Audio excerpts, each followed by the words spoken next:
Hi, welcome to Transitions. I'm your host, Antoinette Zloty. I'm so pleased to have Daria Rakowski with me today and also Mandy Fernie. And we are going to talk about knitting and crocheting. I'm dedicating this episode in the memory of my mother, Joy Simmons, who passed away at 92 in January. She is the one who taught me how to knit and crochet, and with her passing, I felt a strong desire to get that Afghan out of the cupboard and wrap myself in it, and it has been in my den, and I touch that every day. I feel so close to her through something that she made for me. And we are going to have an opportunity for you all to see some of the pieces that my mom made, and also I have a piece that my sister made as well. What I'd like to hear about your entry into knitting and crocheting. What brought you to it? Oh, I was born into it. I had no choice. My mom taught me to crochet when I was 5, and she knit English style, and she didn't want me to learn she didn't want me to be a thrower. So she made my grandmother, who was a continental knitter, teach me when I was 7. And around that time, my paternal aunt opened a yarn store in Winnipeg. So I literally was raised in it. There was no escape. Absolutely none. And sounds like you also love to knit. I do. I love to knit. I crochet. If it involves string, I've tried it. Yeah. I'm an experimental string user, and I'm That's interesting. I'm also a dyer as well. So it's start to finish in my house. You spin? I do spin. Yeah. You spin. Yeah. Yeah. That's Truly, and if it involves string, I love it. Yeah. How did you meet through Knitting. Yeah, Through knitting. Through knitting, for sure. Yeah, you came to the Thursday night group. Yeah. It's back now when mine were defunct, but Yeah. and then we haven't really not been in touch since then. It's true. Yeah. We definitely keep in touch. Plus, I know where to get like all my favorite colors from of yarn. of your? Yeah. Oh, that's wonderful. So yeah. Yeah. So your start then was way back, or? I started like knit and crochet when I was young too, as a kid, but not as a requirement. not as a fun. participation in family requirement. Yeah. And I liked crochet when I was little. I didn't like knitting. I, for whatever reason, when I was a kid, thought it was really boring. But I only knew the one throwing stitch to make garter. And it was actually when my mother-in-law passed away, and I inherited all her supplies and some books on knitting, that I thought, in honor of her, that I would actually try knitting again. That I really just kept going. That was 2 decades ago, so I've been knitting a lot since then. But when I discovered there was more than just garter, and I also then learned to knit continental, which is so much easier if you're already used to crochet. Holding the yarn in your left hand is so much easier. That was my mom's logic too. Yeah, it is.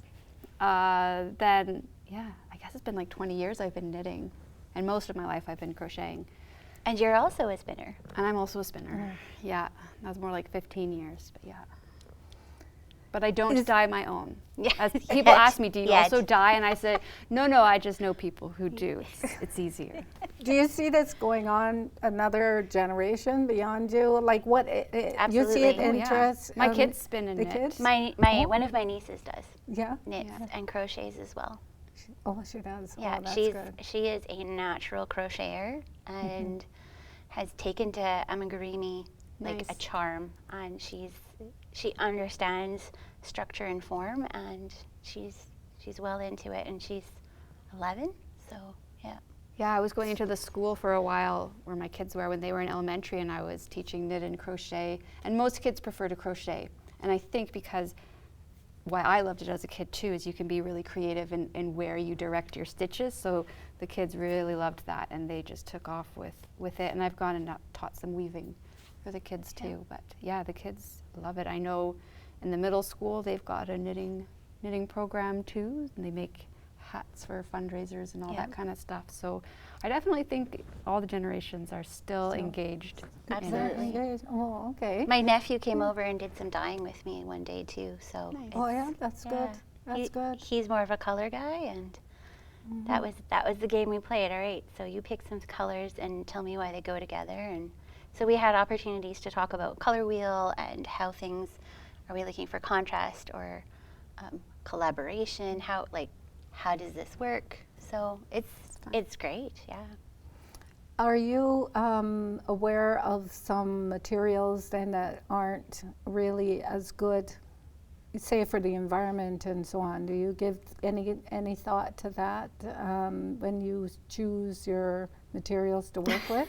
That's always an ongoing debate, isn't it? Yeah. And that's It's situationally dependent. Mm-hmm. You know, if you're making a cat bed to go to the Humane Society to be part of that animal's life in a new home as a security blanket, you probably don't want to use what I'm wearing, which is silk and wool. You match your tool to the objective. Yeah. And so I know a lot of people who, myself included, making for myself, I prefer natural fibers, but I also understand there's a place for the acrylic fibers and again, sort of things like the cat blankets, or even just sometimes those giant Afghans, you know, you want to be able to throw that in the wash. And not everyone can afford to get locally processed wool to make a giant Afghan, right? So there's that aspect as well. So there's the balance between price accessibility, manufacturing processes. I think as long as you're, you know, for some things, if you're taking care of it too, and it's going to have a long life, you know, it's not like you're just tossing it right away. There's also that consideration, whether it's acrylic or wool. Yeah. What would you say is your most prized possession that you have created? Oh. I don't have it anymore. Most of my extra prized knitting has been gifts. Either something that I've made for someone who needed to know that I was present for them, even if I wasn't physically present for them. You know, like you described, wrapping yourself in your Afghan from your mom. She's present with you, even though she's not physically present with you. So some of my most prized ones were a pair of socks that I knit for a friend of mine from kindergarten. We haven't seen each other in at least 10 years, but I knew that she needed some socks. So I knit them and sent them off. And they got her through a tough time. And I have gratefully received, I have a friend in the States who calls her equivalent a hug in a box. So the instructions on it is open in case of emergency. Oh, I see. And so you have this box of unknown love. And that's wonderful. Yeah. And so most of my prize knits have been in that vein. That's beautiful. I've definitely done a lot of those too, and Same. that's really important. Same with you then, or is there any one in particular? I mean, there's probably some that I've kept, or maybe some early ones. I admit I do so much knitting and so many things. It's sometimes hard, and so a lot of what I make now, I've spun the yarn first, or some of it I have started straight from a raw fleece. So those are quite special to me. But definitely pieces that I have made for someone else in need are extremely important. So I don't think I could choose one above others. They're all a piece of yourself. I see a common theme though with the two of you is those special ones that actually had a message or a comfort for others. And so we'll just break for a minute, and then we'll continue on with this episode, and where we can all explain what we have here Sure. to our Perfect. viewers. Perfect.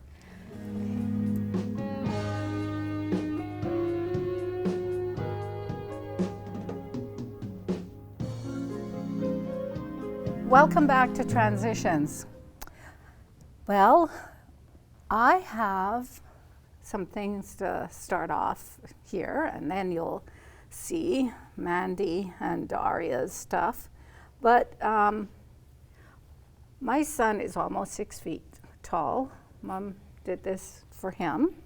And our daughter, this is another cute little sweater that she made, and another, and I have just hung on to these, and I am going to keep them until I have grandchildren, and then they get passed on to the next generation. So this is a piece here that Mom did, crocheted, and I want to ask you, what stitch is this? What do you gather of this? I mean, I've knit that stitch before for baby blankets, but Yeah? I don't know what it's It looks like a called. double crochet, and it looks Yeah. like it's You keep switching it on the bias. back and forth on the bias. Yeah, On Yeah. the you bias. knit like a chain Oh. between. So I would say that was crocheted from corner Crochet. to corner. Corner. And then this, again, Chevron, Chevron. doubles, maybe trebles. this. Your mileage may vary depending on whether you use UK or US terminology. Oh, wow, wow. Okay, and this, I think that you see this quite a bit, you know, yeah, that chevron patterning. It's called chevron? Yeah, when you have like those, yeah. The zigzagging. The That's a zigzag. chevron. Yeah. That's the word. Was that very popular back in the 70s? It's still very popular. Still popular. Yeah. Oh, okay. It- Now, here is my special 70s blanket. It's wonderful. And I want to share with you too. These, you know, are very plentiful in thrift stores, I find. Is there a going out of style of these? Remember these? Doilies? The The doilies. They're so doilies. great. I have some from my Amma that she Yeah? crocheted long before I was Before? born. Yeah. Yeah, I know. My mom did We might some be a too, biased but sample. Yeah. I got like, those from the thrift store. And these here, little Slippers. Slippers. slippers. Little house slippers. So you guys could probably put these together in like an evening, because you sound Yeah. like you really are quite avid knitters. One an evening. One Yeah, evening. one yeah. evening. So this I also picked up at thrift store. Look at this little. Do you like that? That's cute. Is Nice that tote ever bag. cute, eh? Yeah. Little tote bag, and this little Vest. vest. I got It's really I cute. don't know. There's something about it that is just so darling. I just love it. It seemed, you know, you're saying that the new generation or the current generation of young people are interested in knitting, but I'm not feeling it. So maybe it's just a crowd I move in or something. I don't see it like as before, especially when you can pick up such little gems like this. This is a cute little gem. I think it depends on who's doing the house clearing. Oh, I see. People can't keep everything, Yeah. right? Yeah. Okay. And I think there's a difference between like inheriting something and wanting to make something. Yeah. So I Yeah. think there's also people who just enjoy the process of making it, Making. and that doesn't mean they're necessarily going to Yeah. keep the item that They've maybe their created. great grandmother made either, like from before, in terms of stuff ending up at thrift stores. Yeah. Yeah. Now, this one wasn't from a thrift store. One of my sisters, she really got into, this is an Icelandic sweater, and she really got into these here at one point and knitted a number of them for us. And Beautiful. this is one that I've held on to and Beautiful. kept. And this sweater here, now, when I put this on, I think a lot of people probably think, I think she should give up knitting because it's so creative with the drop stitches and so on. Even like this, I have to try to weave this back in because they've pulled out caught. somehow. Yeah. Yeah. Yeah, they got caught along the way, but it still is. I can't part with it. It's just Lovely. wonderful. It's a wonderful sweater. This really captured my eye in because it's rainbow. To me, it's really speaks to the number of people and also the vegetation and everything that we see in nature. So what else can I tell you about before? Okay, so I have a little quiz for you guys that are supposed to be such gems. Okay, tell me, what stitch is this? Is this stitch? I think it's a broomstick pattern. Broomstick? Okay, the person who did this, because I got this one at one of the thrift stores too. It says Turkish crochet. Okay. That's the name of this one, A according lot of to the, that like, the person. complex ones just have Yeah? different names or this- no names. Or no names. Yeah. Okay, and so that's that one. And this one is, it looks like, Extended half double. yeah. Does that sound familiar I to mean, you? it looks Yeah. like a treble, but sure. Sure. Well, Yeah. what But it it could be is how they made it. Yeah. So it's a half double, but it's working into the row below, which, Oh, I which see. draws it over. So it is. This is where my quite- mom's training is it's going to really pay quite, off. quite spiffy. I kind of like love it. it. Beautiful. I think it's just gorgeous. I saw that gem and I loved it. Love that. It's like a sampler where somebody was practicing Yes. different stitches, and that's Yeah. really Yeah. cool. This earthy and nature again. Now this one here, oh my gosh, I can't believe somebody had taken the time to do such a lovely job of this. I know it's in squares, right? So they Yeah. would have had all the squares and then finally said like, I think this is big enough. This Yeah. is Yep. this bedspread needs to end now. But it is just beautiful. I just absolutely love it. Do you recognize any of the stitching in it? Well, it's baubles. It's crocheted. Baubles. These are called baubles? Those are baubles, yeah. Yeah. The popcorny shapes. Mm-hmm. Yep. Yeah, Looks like a regular double to me, but regular double. double and double and baubles. Double Can't go wrong with baubles. baubles, yeah. Nice Anyhow, texture. so enough about me and my running around, sort of getting more of- Rescuing. yeah, and actually giving it a new life. So who wants to start first? Mandy should go first. Mandy? Okay, Okay. Mandy, tell us I what don't you got know. there. Well, I knit a lot of shawls like this one that I'm wearing, and you said bring colorful, so I brought my Ooh. most colorful. Oh, And this one. So I nice. love knitting shawls, although I eventually reached a point where I put a limit on my shawl knitting. Oh, um, really?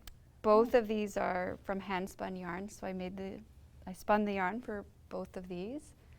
I wear a lot of shawls though, like all the time, and I wear them like scarves or draped over like this. Also hand spun. Ooh, wow. So, When you say hand spun. so I spun the yarn to make it. Ooh. From From- fiber, top, or a cloud, Yeah, from depending on wool. where it came from. Mm-hmm. Yeah, I think there must be bamboo in that. this one's a silk blend. Lovely. Yeah. But I like to make other things like clothing. So Daria and I are both wearing We're both wearing hand knit sweaters. tops. Nice. Yeah, Um, that's good. And then I like to do a lot of fun knitting. So this was a doll that I had made Oh. for That's precious. my daughter. She's got her little dress. Aw. This one sits special in my room. Aw, She's super cute. very But cute. I also knit a lot of gnomes. Oh, and I Really? have one of Yeah. Mandy's You gnomes. sort of- I knit a lot. This is only one of like dozens. This is also one of yours. This is- yeah. Oh, Yeah. now, We both unintentionally brought gnomes. Yeah. how long has this been going on about the gnomes? Several years now. There's actually a designer in Manitoba Uh-huh. who designs all different gnomes, and she keeps just coming up with new ones. And I love making gnomes. They're just fun because I do a lot of clothing knitting and that. But knitting a little gnome is just really fun. So you just create everything, like the hat. And then a lot of them go And- home with someone else. Yeah. Yeah. I've made a bunch Yeah. of gnomes recently, and I don't have any of them. So. Yeah, I have a whole bunch, but a lot of them go home with other people as gifts, and they're Which is just a why I fun have little one. surprise. Yeah, that's why she has one.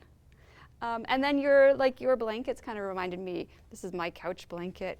which I is my scrappy blanket. Oh, So let's hold some it of those up. remind me they might be scrappy leftovers let's blankets. see. Yeah. So these are all just as I go. Cozy, I put watch more a parts on it. It's movie. actually deliberately incomplete over here because it's not done. Because I'm going to keep building on it and making it bigger Yeah. with my scraps. And I've even had to mend it.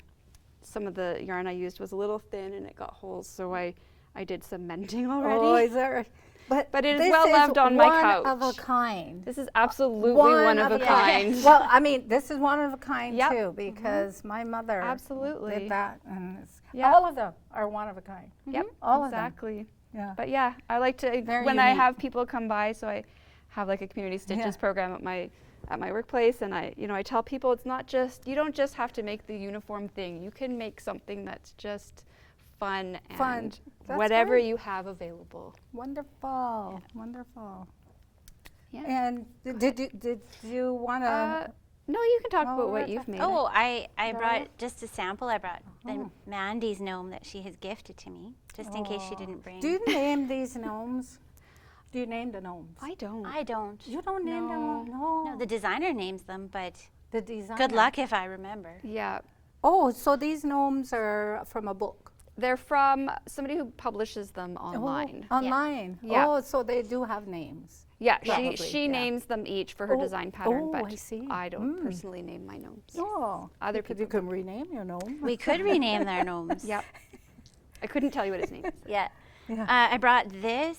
It's The like color a is small very shawl. earthy green. Yeah. and Green. Yeah. This green was and brown. This was an early lesson in dyeing Mm-hmm. from a friend of mine in the States. My first attempt at doing green in sort of an eggplant color resulted in espresso brown.